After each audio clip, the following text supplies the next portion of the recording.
now we come to the final presentation of this timeline series, which will take us from the crucifixion of Christ to the destruction of the first temple. It will connect our present-day calendar to what has been given thus far. It has shown the tracking of time from the 7-day week of creation to the dedication in 3999 AM or 948 BC of the first temple that Solomon built. In the first presentation, it was shown how God created time through the cycle of the moon circling the earth, while the rotating earth circled the sun. This fixed astronomical movement is known as the Matonic cycle and is God's sacred calendar. Maton was a Greek astronomer who is credited with the discovery of this cycle. Recognizing this cycle, which has never been known to change, has enabled the making of the calendar generator found on the website.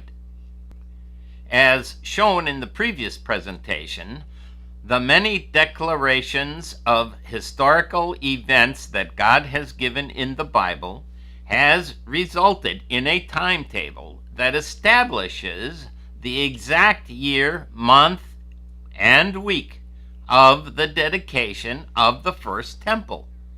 See the article, Solomon's Temple Dated. Using the Daniel 9 prophecy, it will become clear how the words of the Old Testament are connected to the New Testament and to our present AD Gregorian calendar.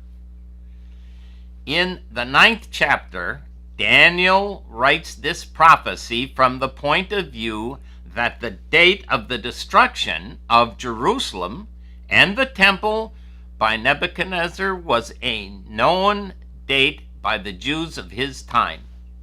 The future date for the crucifixion of the Messiah is what Daniel prophesied in Daniel 9. This is borne out in John 11:49 through 52. And one of them, Caiaphas, being high priest that year, said to them, "You know nothing at all, nor do you consider that it is expedient for us that one man should die for the people, and not that the whole nation should perish." Now, this he did not say on his own authority, but being high priest that year, he prophesied that Jesus would die for the nation, and not for the nation only, but also that he would gather together in one the children of God who were scattered abroad. Caiaphas could only make this statement by knowing the prophecy of Daniel 9 and the year of the destruction of the first temple and Jerusalem. The people of this present age must look back to verify this unknown date. And this can only be done if the current date of the crucifixion is known. Utilizing the calendar generator and the Daniel 9 prophecy in reverse, and by knowing the correct year of the crucifixion, it is possible to reveal the date of the destruction of Jerusalem and the temple. The prophecies and the historical record from the Bible can only be understood and correctly dated into man's history by the use of the sacred calendar, the Matonic cycle, which is often known as the Hebrew calculated calendar. Not only will the exact year, the day of the month, and the day of the week for the destruction be revealed, but also a clear explanation of the 69-week portion of the 70-week prophecy of Daniel 9. The first challenge is in reading Daniel 9 without applying previously learned definitions of Bible chronologists. There are those who manipulate plain prophetic statements to their beliefs in a series of presently accepted dates for these events. They wrongly use secular history instead of following the dates from the Bible. The calendar used throughout this timeline is the sacred calendar. It is biblically as well as historically accurate. The proof of this calendar can be found by reviewing the video Proving the Calendar Generator. Clicking on the heading Calendar Generator, a yearly calendar can be produced for any year from creation to the present. It will show side by side the Gregorian calendar, either AD or BC, the sacred calendar, and the solar calendar. Beginning with creation, this calendar generator traces the entire history of man in 7-day increments. The 7-day cycle of the solar calendar, which has never changed in all of man's history, is the unbroken biblical standard. The generator's calendar is presented here for the year of creation. The blue lines are the solar calendar in 7-day increments. The red lines are the corresponding days of the sacred calendar, the Metonic cycle. The black lines are the Gregorian calendar with the corresponding 7-day increments. All three of these calendars use the 7-day creation week in an unbroken 7-day cycle coming forward to the very week we presently observe. An example of the biblical date is found in Ezekiel 1, verses 1 and 2. Now it came to pass in the 30th year, in the 4th month, of the 5th day of the month, as I was among the captives by the river Shebar, that the heavens were opened, and I saw visions of God on the 5th day of the month, which was the 5th year of King Jehoiakim's captivity. Usually this is read over, ignoring the information and continuing to read on in the Ezekiel account, a very dramatic event.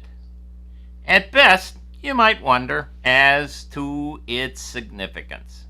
The truth is that up until the present, no one possessed an accurate calendar with which to ascertain these dates and their significance. God put these dates there for a reason. Remember, the Bible is God's instruction book for man and is an accurate history proving his might and control of man's ultimate end. Daniel 9:2 says, "In the first year of his reign, I, Daniel, understood by the books the number of years specified by the word of the Lord given through Jeremiah the prophet, that he would accomplish 70 years in the desolations of Jerusalem." This is the first fact given, that the city would remain in a state of disrepair for 70 years. The remaining prophecy of weeks should be understood in years and not in days of the week. Those who are new to the study of prophecy need to know that times in prophecy are often represented as one day equaling a year. This is what Daniel 9 is speaking of. The next important time period is revealed in Daniel 9:24. 70 weeks are determined for your people and for your holy city to finish the transgression, to make an end of sin, to make reconciliation for iniquity, to bring in everlasting righteousness, to seal up the vision and the prophecy, and to anoint the most holy. Because there are 7 days in each week, the time period here is 70 weeks times 7. As already explained in this prophecy, days represent years, resulting in 70 weeks times 7 years, or 490 years. This period of 490 years is then broken into segments and defined in the next verses. It is the rebuilding of Jerusalem and the temple, and its relationship to the crucifixion of Christ, which is defined by chapter 9. The time period here must be in years, because the topic of Jerusalem's desolation in Daniel 9:2 is in years. The beginning point for the 490 years is given in Daniel 9:25. Know, therefore, and understand that at the going forth of the command to restore and build Jerusalem until the Messiah, the Prince, there shall be 7 weeks and 62 weeks. The streets shall be built again, and the wall, even in troublesome times. Here, Gabriel notes 2 time periods within the 490 years. He explains the time span of 7 weeks. 7 times 7 equals 49 years. And 62 weeks. 62 times 7 equals 434 years. A total of 69 weeks, or 7 times 69, which equals 483 years. The 7 weeks Gabriel mentioned comes before the 62 weeks, leaving a 7-year period at the end. This will not be addressed at this time, making the total years addressed here not 490, but 483 years.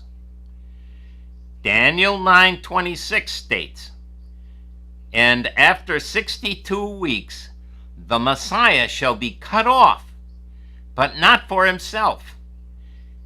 At the end of 62 weeks, which followed the 7 weeks, the Messiah is cut off, suffering the death penalty.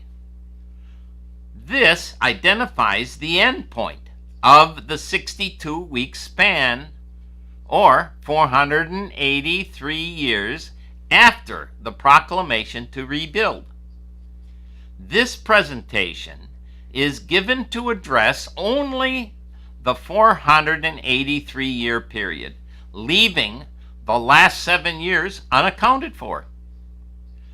This places the crucifixion of the Messiah 483 years from the proclamation to rebuild Jerusalem. Remember, it is counting from the order to rebuild, not from the actual work of restoring Jerusalem, that gives this number. It should be understood that Jerusalem would remain unrestored for 70 years. When adding the 2 intervals together, the destruction date can be found. The 483 years plus the 70 years equals 553 years to the crucifixion, from the destruction of Jerusalem and the temple. To know the year of the crucifixion, one must know the correct day of the week on which Christ was killed. Many teach the untruth of a Friday crucifixion simply because they have been told this by their teachers, who cling to tradition rather than teaching the truth of the Bible.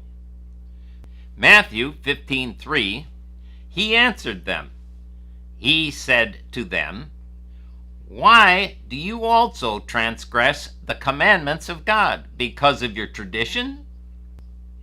Christ was killed on the Passover day. Thus it is vital to find when the Passover day is observed in order to understand when he was crucified. It is a matter of historical record on which weekdays the Passover was kept. Only 4 are possible. These are Monday, Wednesday, Friday, and Saturday. There is a fixed pattern to the Passover day that repeats itself every 247 years, and this pattern is what the Jews have followed for more than 3,500 years. Knowing this fact, it can now be established which AD years have a Friday Passover and which do not. Looking at the approximate time of Christ's death, either before or after 30 AD, the record of a Friday Passover can be determined. Consulting the sacred calendar, the earliest first year before 30 AD, which has a Friday Passover, would be AD 22. This is too early, and the next would not happen until AD 36, which is too late to fit the historical event. This alone proves that the popular belief in a Friday crucifixion is impossible and a myth constructed to promote a Sunday resurrection, Easter Sunday, the celebration of Estri, the pagan goddess of spring. Contrarily, the dates for Wednesday Passover are AD 26, 30, and 33. AD 30 is the correct date proven by the following information. Once a Friday crucifixion has shown to be impossible, what day of the week does the Bible teach that the Passover fell on? What day and what year? By understanding the correct year, you will understand the correct day of the week on which it occurred. The following historical information establishes 30 AD as the year of the crucifixion. It has been settled that the death of Herod the Great, the one who ruled Judea at the time of Christ's birth, was sometime in 4 BC. Wikipedia places Herod's reign at 37 BC to 4 BC, confirming the birth of Christ in 5 BC. The crucifixion date is placed by the following information found in the International Bible Encyclopedia, page 1381, far right column. Quote, "The only time he, Herod the Great, is mentioned in the New Testament is in Matthew 2 and Luke 1. In Matthew, he is associated with the wise men of the East, who came to investigate the birth of the King of the Jews. Learning their secret, Herod found out from the priests and scribes of the people where Christ was to be born, and ordered the massacre of the innocent. His name is perhaps more generally associated with that than with any other act of his life. Herod died in 4 BC, and some time elapsed between the massacre and his death. Read Matthew 2:19. We have here a clue to the approximate fixing of the true date of Christ's birth. Another clue is the eclipse of the moon, the only one mentioned by Josephus. The eclipse was seen shortly before Herod's death. This eclipse occurred on March 13th in the year of the Julian period 4710, therefore 4 BC. End quote. To better understand the passage of time being referred to here, the following will set the record straight. Unlike the false tradition presently promoted that the wise men presented their gifts at the birth site, a stable, the Bible account tells a much different story. Matthew 2:1-12 tells the story of the wise men. The truth is revealed in verse 11. And when they had come into the house, they saw the young child with Mary his mother, and fell down and worshipped him. Note that he was no longer a newborn babe in a manger in a stable, and nowhere does it say that there were 3 wise men. Another myth. Consulting a harmony of the Gospels, it is found that the arrival of the wise men was after Christ's circumcision and after Mary's purification of 33 days. See Leviticus 12:2-8. At this time, Christ was presented at the temple as shown in Luke 2:22-24. Now, when the days of her purification, according to the law of Moses, were completed, they brought him to Jerusalem to present him to the Lord, as it is written in the law of the Lord, every male who opens the womb shall be called holy to the Lord, and to offer a sacrifice according to what is said in the law of the Lord, a pair of turtle doves or 2 young pigeons. Clearly, this is not speaking of a newborn babe. As the Bible account shows, the wise men came to see Christ after these ceremonies were completed. This happened before Herod's death in 4 BC. It states that the wise men returned on a route avoiding Herod in Jerusalem. As Bethlehem was within 10 miles of Jerusalem, the king quickly realized that he had been duped. He then carried out a decree to slay the innocent babes in an attempt to make sure that the Messiah was killed. This was in the latter part of 5 BC.